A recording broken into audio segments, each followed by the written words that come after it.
ادامه گفتارهای رادیوی فرهنگ.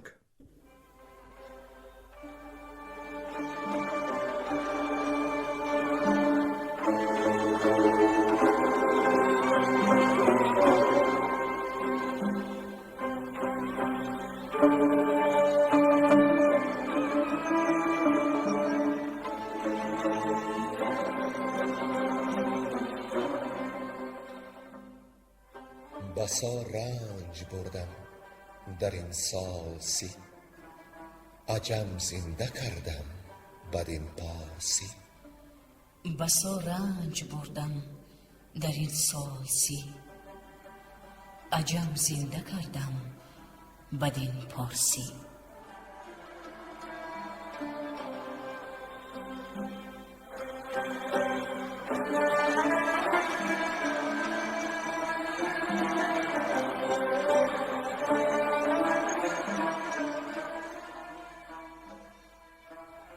محفل ادبی به استقبال جشن هزاره شاهنامه بیزوال ابوالقاسم فردوسی.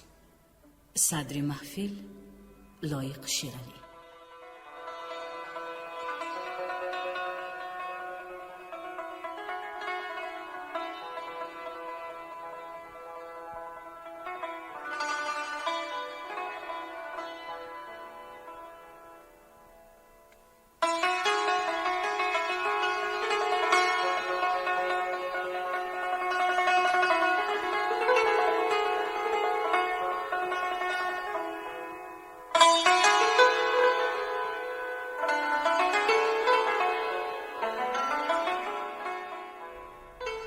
شنوندگان عزیز، یاد دارم که ما در گفتار پیشین به جای رسیدیم که افراسیاب لشکری آراست و در روز دهم به پیران رسید.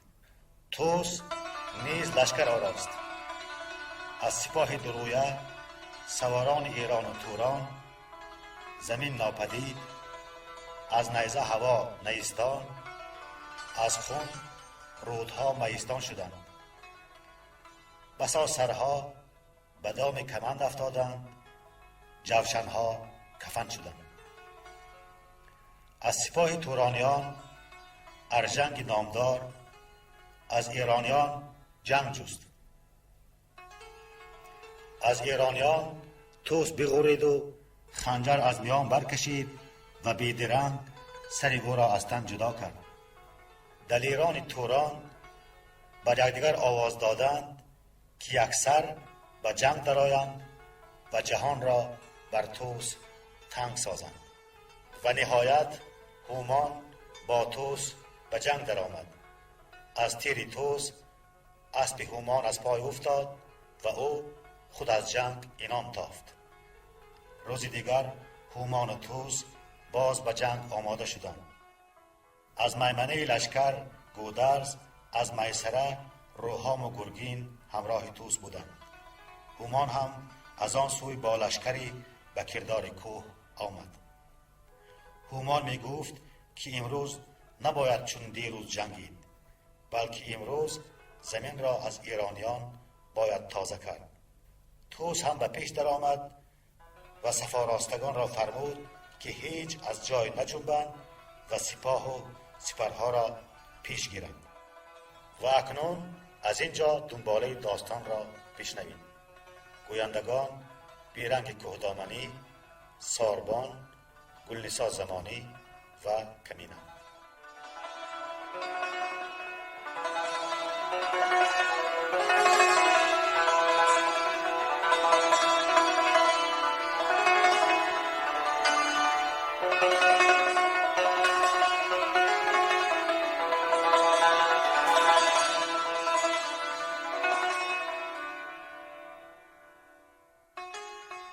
جادویی کردن تورانیان بر سپاه ایران.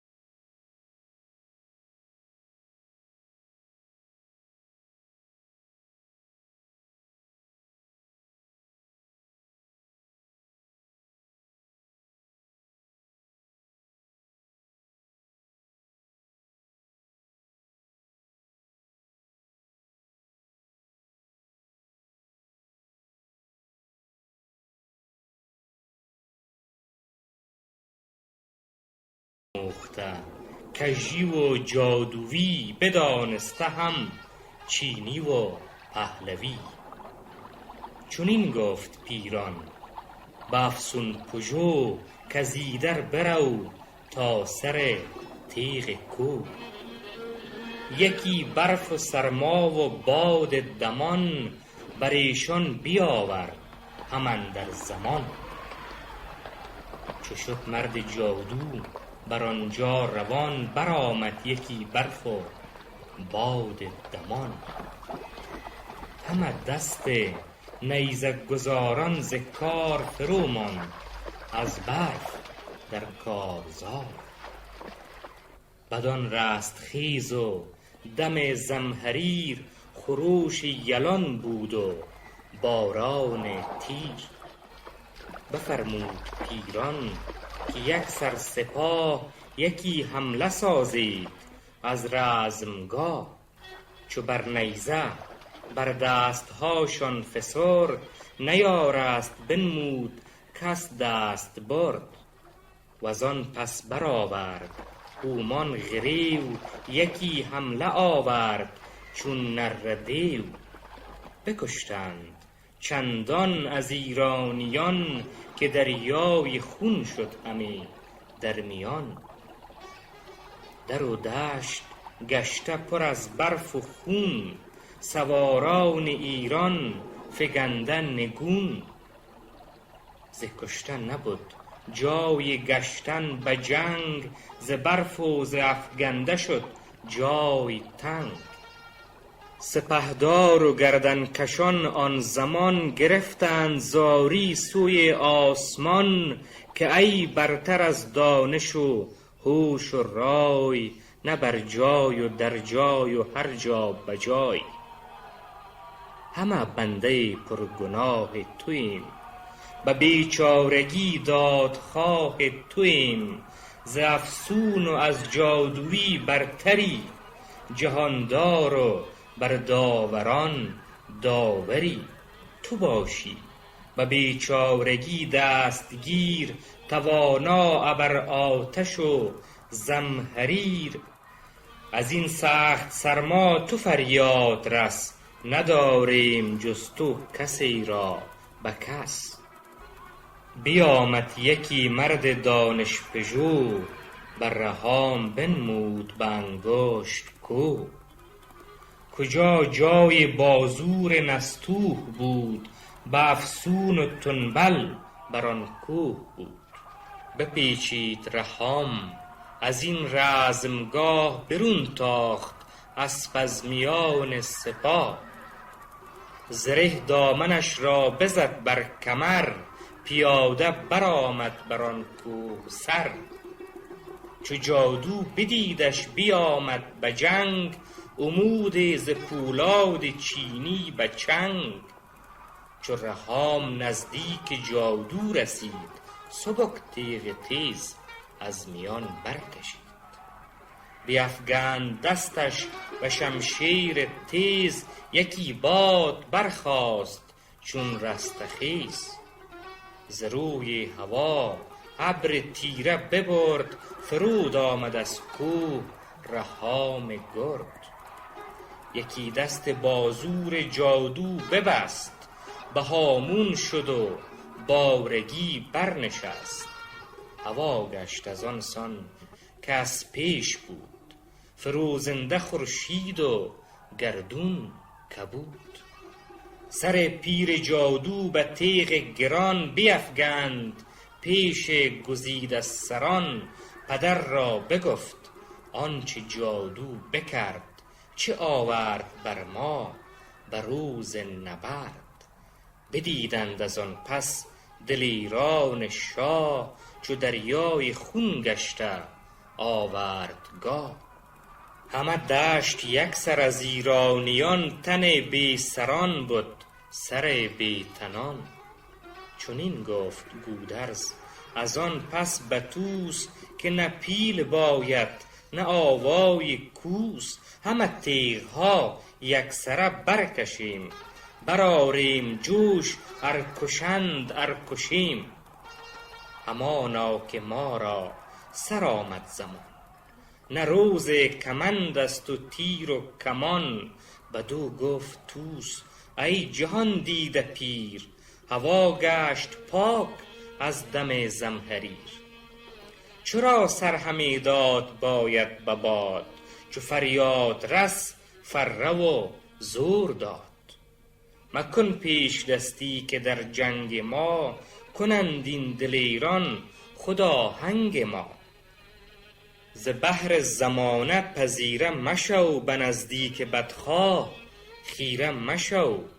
تو در قلب با کاویانی درفش، همی باش در چنگ تیغ بنفش.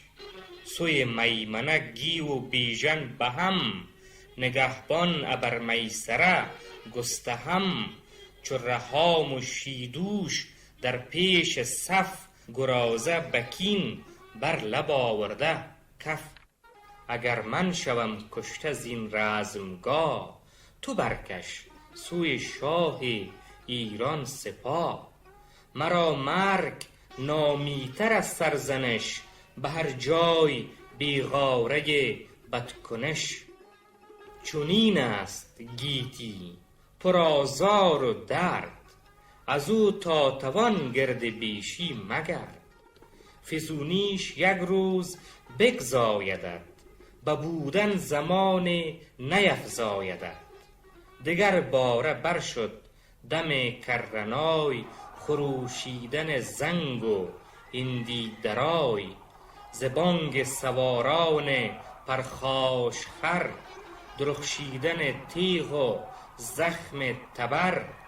ز پیکان و از گرز و ژوپین و تیر، زمین شد به کردار دریای قیر. همه دشت بیتن سر و یال بود، همه گوش پر زخم کوپال بود. همی تیره شد روی اختر درشت، دلیران به دشمن نمودند پشت. چو طوس و چو گودرز و گیو دلیر، چو شیدوش و بیژن چو رهام شیر. همه برنهادند جان را به کف، همی نام جستند در پیش صف. هر آن کس که با طوس در جنگ بود، همه نامدار و کنارنگ بود. به پیش اندرون خون همی ریختند، یلان از پس پشت بگریختند. یکی موبد طوس یل را بخواند، پس پشت تو گفت لشکر نماند. نباید کت اندر میان آورند، سپه بر سپهبد زیان آورند.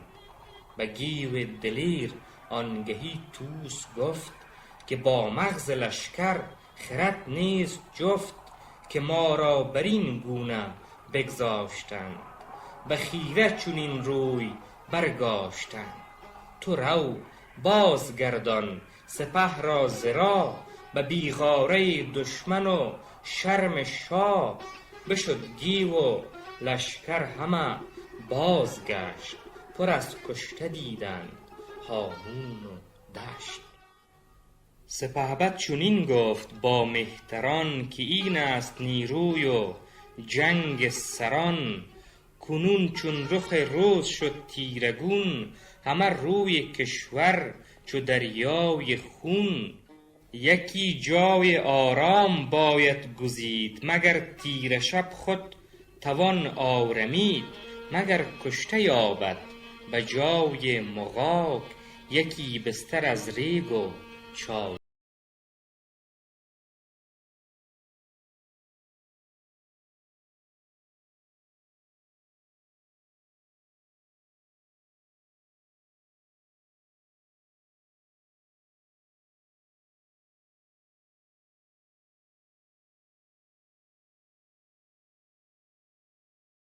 رفتن ایرانیان به کوه هماوند.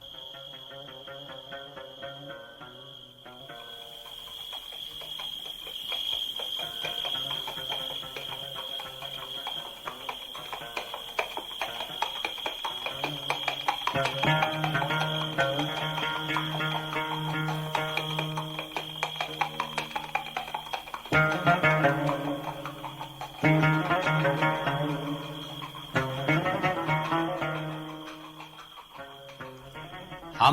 بازگشتند یک سر ز جنگ، ز خویشان جگر خسته سر پرزینند. سر از کوه برزد همانگاه ماه، چو بر تخت پیروزه پیروز شاه. سپهدار پیران سپه را بخواند، همی گفت دشمن فراوان نماند. بدانگه که دریای یاقوت زرد، زند موج بر کشوری لاجورد. کسی را که زنده است به جان کنم، بدیشان دلی شاه پیچان کنم. برفتند با شادمانی ز جای، نشستند در پیش پرده سرای. همه شب ز آواز چنگ و رباب، سپه را نیامد بر آن دشت خواب. وزین نیمه ایرانیان مستمند، پدر بر پسر سوگوار و نژند. همه دشت پر کشته و خسته بود، به خون بزرگان زمین شسته بود. چپ و راستی آورد گه دست و پای، نهادن ندانست کس باز جای. همه شب همی خسته برداشتند، چو بیگانه بود خوار بگذاشتند. ابر کشته آتش همی سوختند، گسسته ببستند و بردوختند. فراوان ز گودرزیان خسته بود، بسی کشته بود و بسی بسته بود. چو بشنید گودرز برزد خروش، زمین آمد از بانگ ایشان بجوش. همه مهتران جامه کردند چاک، بسر بر پراگند گودرز خاک. همه گفت کاندر جهان کس ندید، و پیران سر این بد که بر من رسید. چرا بایدم زنده با پیر سر، به خاک اندر افگنده چندین پسر. از آن روزی تاری که من زادم، ز خفتان میان ایچ نگشادم. به جنگ یلان و سواران من، نبیر و پسر بود یاران من. به جنگ نخستین ز توران زمین، نماند ایچ از تخم من روزی کین. جدا گشت از من چو بهرام پور، مگر گشته شد من به یک باره هور. به فرجام چندین سری انجمن، ببینم همی کشته در پیش من. ز گودرز چون آگهی شد بطوس، مژه کرد پرخون رخ سندروس. خروش و فغان برآورد زار، فراوان ببارید خون بر کنار. همی گفت اگر نوذری پاک تن، نکشتی پی و بیخ من بر چمن. نبودی مرا رنج و تیمار و درد، غمی کشته و درد روزی نبرد. که تا من کمر بر میان بستم، به دل خستم گر به جان رستم. هم اکنون تنی کشتگان را به خاک، بپوشید جایی که باشد مغاک. سرانی بریده سوی تن برید، بونه سوی کوهی هماوند برید، برآرید لشکر همه همگروه، سراپرده و خیمه بر سوی کوه. هیون فرستیم نزدیک شاه، دلش برفروزد فرستد سپاه. بدین خود سوار فرستادم، ورا پیش از این آگهی دادم. مگر رستم زال را با سپاه، سوی ما فرستد بر این رزمگاه. سپه برنشاند و بنه برنهاد، وزان کشتگان کرد با درد یاد.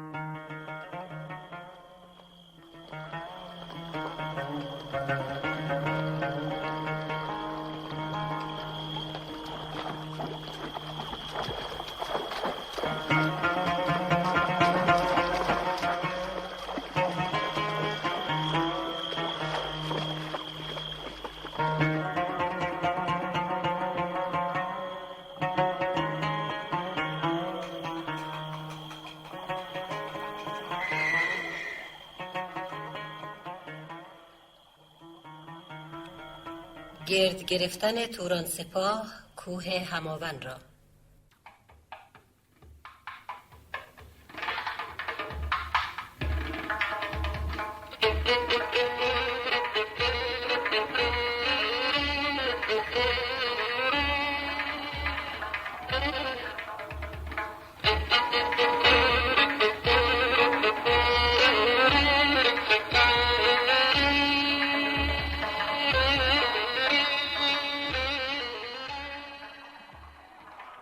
چو خورشید تابنده بنمود تاج، بگسترد کافور بر تخت عاج.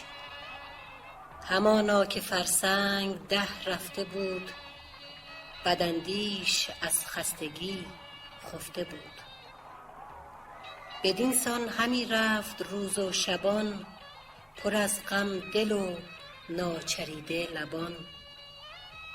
به نزدیک کوه هماون رسید، بر آن دامن کوه لشکر کشید.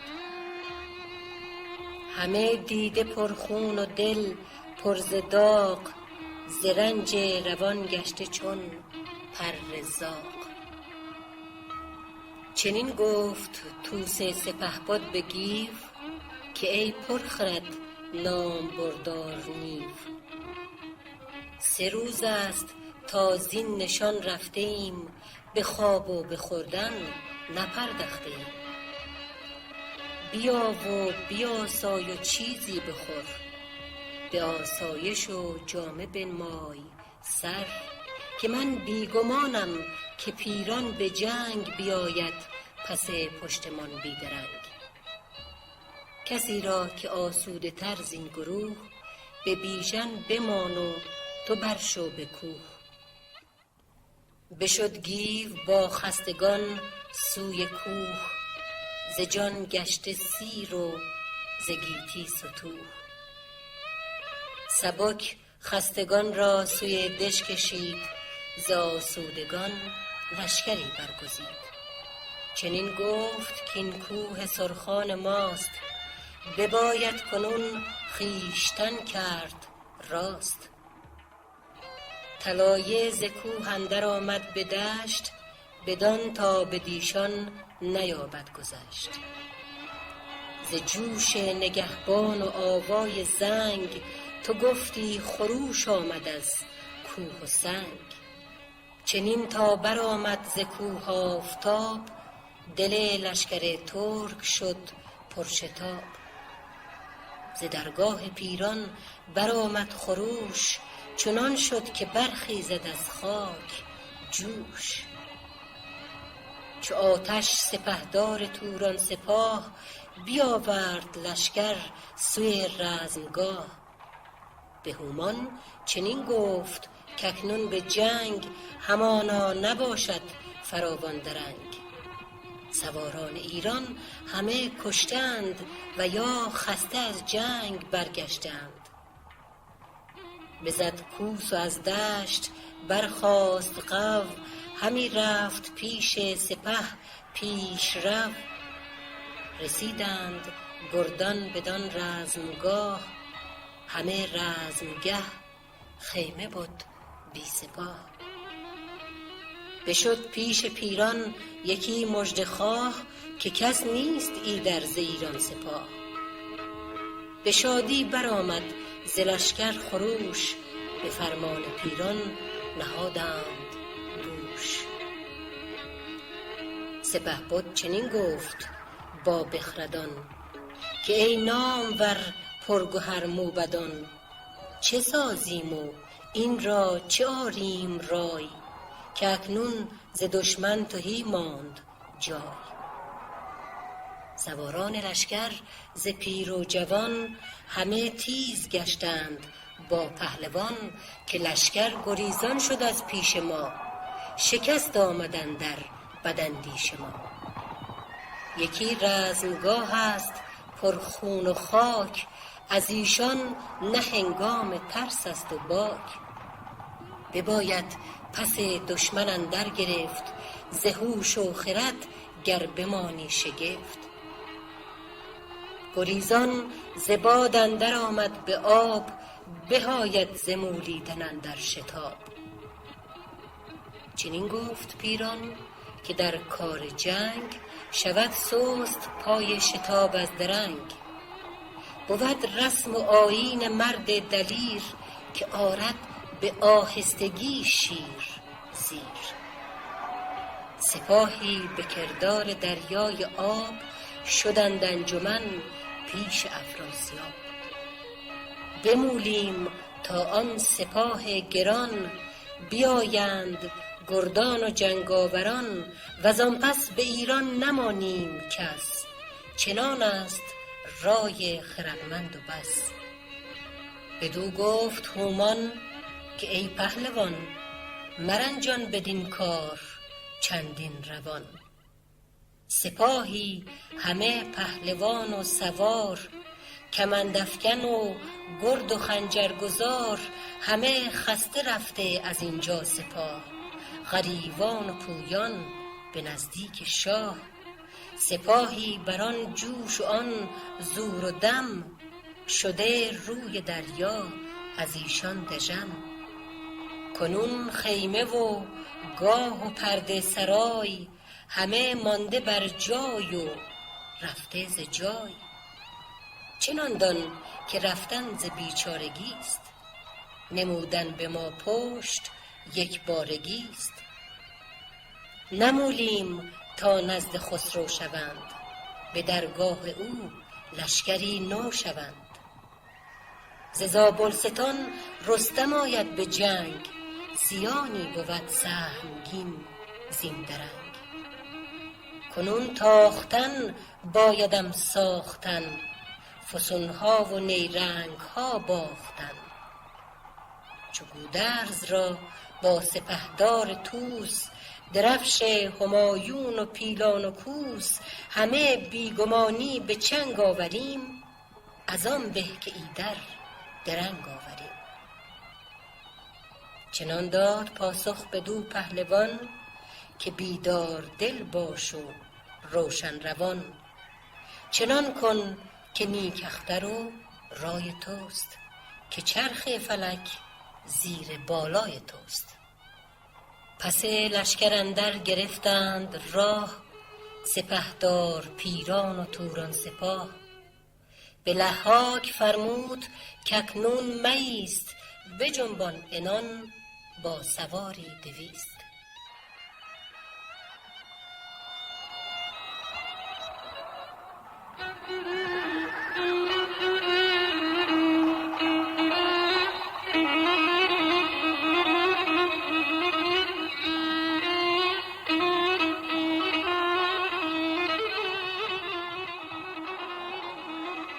بدو گفت بگشای بند از میان، ببین تا کجایند ایرانیان.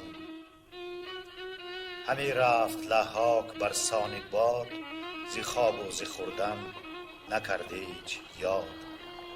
چون میزی تیر شبم در گذشت، طلایه بدیدش به تاریک دشت. خروش آمد از کوه و آوای زنگ، ندید هیچ لحاک جایی درنگ. به نزدیک پیران بیامد ز راه، بدو آگهی داد از ایران سپاه.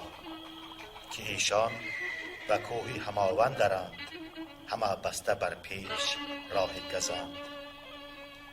به هومان چنین گفت پیران که زود، اینان و رکیبت بباید بسود.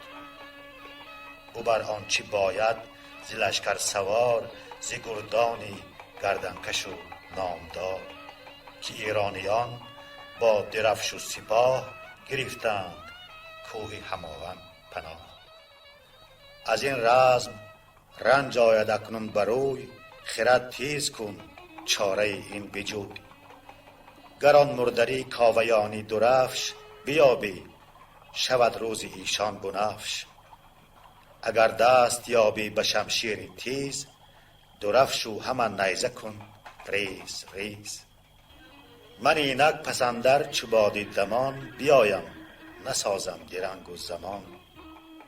گزین کرد هومان ز توران سوار، سپردار و شمشیر زن 30,000. چو خورشید تابنده بنمود چهر، جهان کرد از چهر خود پر ز مهر. پدید آمد از دور گرد سپاه، غوی دیدبان آمد از دیدگاه. که آمد ز توران سپاه پدید، به ابر سیه گردشان بردمید. چو بشنید جوشن بپوشید طوس، برآمد دمی بوق و آوای کوس. سواران ایران همه همگروه، رده برکشیدند در پیش کوه. چو هومان بدید آن سپاه گران، گراییدن تیغ و گرز و سنان. خروشان و جوشان چو شیر ژیان، میان سپه اختری کاویان. چنین گفت هومان به گودرز و طوس، کز ایران برفتید با پیل و کوس. سوی شهر توران به کین خواستن، بدان مرز لشکر برون تاختن. کنون همچو نخچیر رفته به کوه، پریشان و از جنگ گشته ستوه. نباشد از این کارتان شرم و ننگ، خور و خواب و آرام بر کوه و سنگ. چو فردا برآید ز کوه آفتاب، کنم زین حصار تو دریای آب.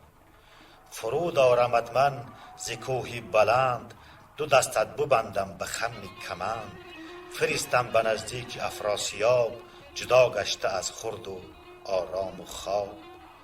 بدانی که این چاره بیچارگی است، بر این چاره تو بباید گریست. هیونی به پیران فرستاد زود، کز اندیشه پیکار ما را چی بود. دیگرگونه بود زان که انداختیم، بر ایشان همی تاختن ساختیم. همه کوه یکسر سپاه است و کوس، درفش از پسی پشت گودرز و طوس. چنان کن که چون بردمد پاک روز، پدید آید از چرخ گیتی فروز.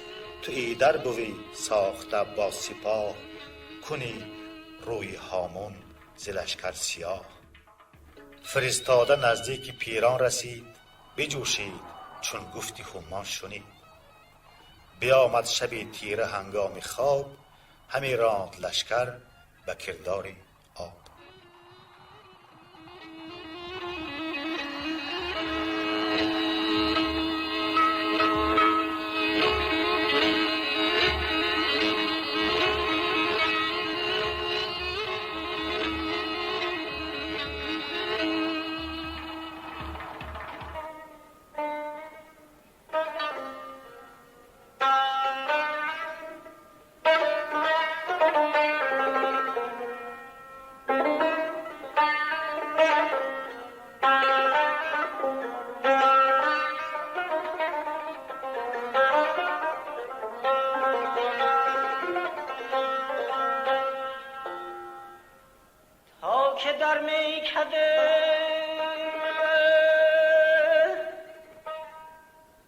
که در میکده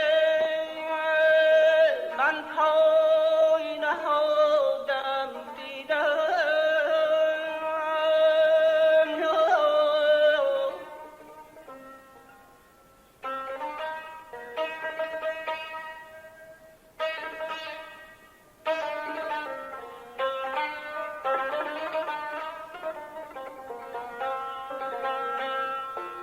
اهل الجا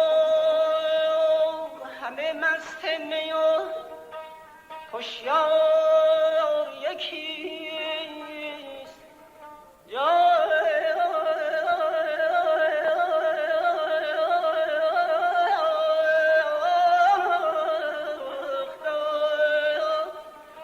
محبوب من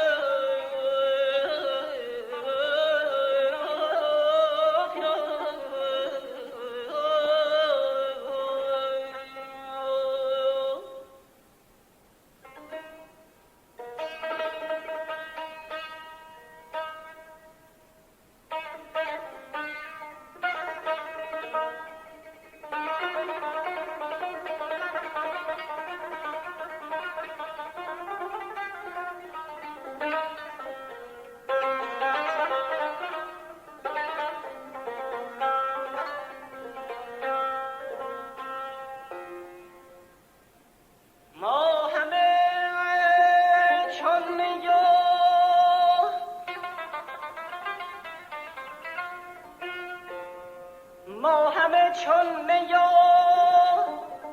تو خود همه دمنایی ما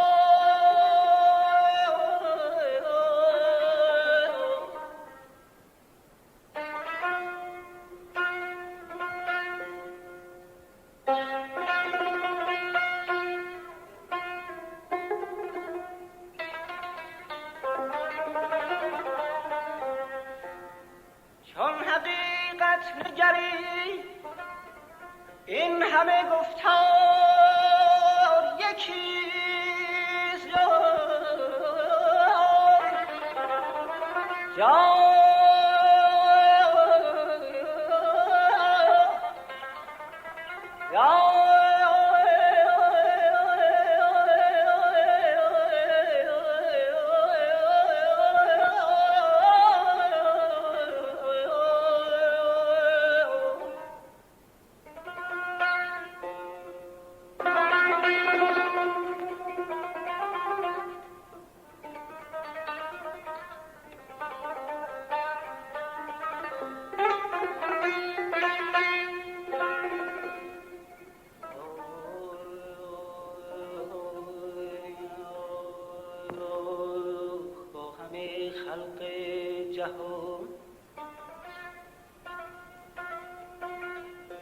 با همه خلق جهان صلحم و اندر بر من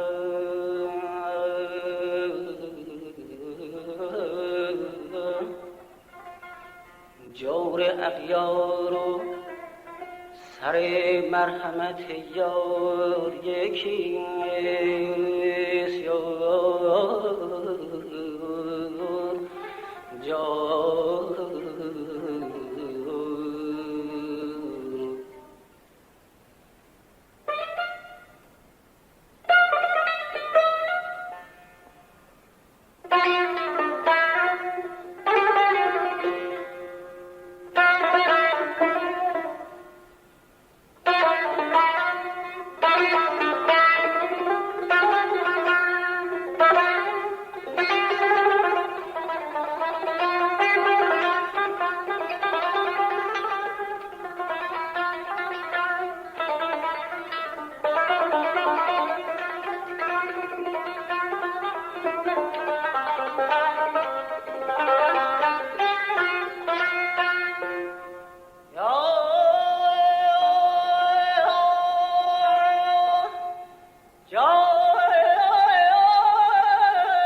مختلف گرچه بود درد من و درمانش،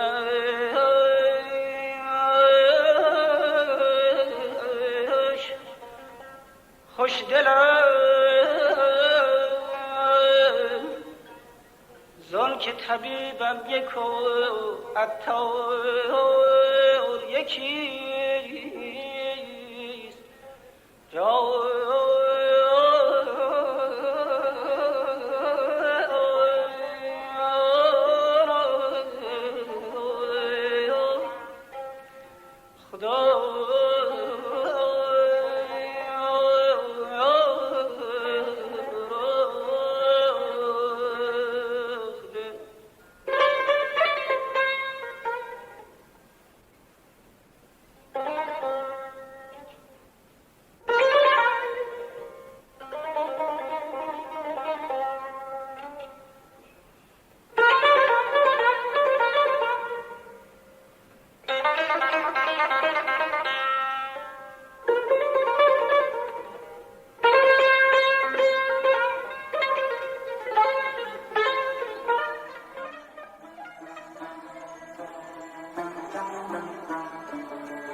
شما محفل ادبی را به استقبال جشن هزاره شاهنامه ابوالقاسم فردوسی شنیدید.